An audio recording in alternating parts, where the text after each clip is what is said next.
اسلامیہ university Bahawalpur سے الحاق شدہ لاہور کے ایک مشہور نرسنگ اسکول کی پرنسپل ڈاکٹر ثانیہ سعدات اپنے کالج کی طالبات سے فیس میں اضافے کے نام پر 25,000 فی کس لینے کے فراڈ میں ملوث پائی گئی۔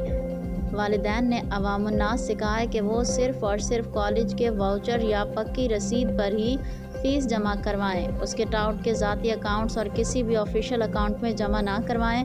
جب ایک طالبہ کے والد اور اہل خانہ کالج گئے اور ان سے اوریجنل فیس واؤچر یا رسید دینے کو کہا تو موصوفی اکھڑ گئیں اور چیخنے لگیں اور یہاں تک کہ اس نے طالبہ کے بھائی اور بہن کو بھی مارا پیٹا، جس کا ثبوت ویڈیو میں دیکھا جا سکتا ہے۔ والد نے کالج کے پرنسپل اور انتظامیہ کے خلاف FIR درج کرائی ہے، لیکن جواب میں کالج انتظامیہ نے والد اور بھائی کے خلاف ایک اور FIR درج کروا دی ہے اور چونکا دینے والی مزید کہ پولیس نے فوری کارروائی کرتے ہوئے ملزم کو گرفتار بھی کر لیا ہے۔ والد اور بھائی کی ضمانت بھی ہو چکی ہے۔ متاثرین نے بتایا کہ پرنسپل کا اثر اور رسوخ اس سارے معاملے کو متاثر کر رہا ہے۔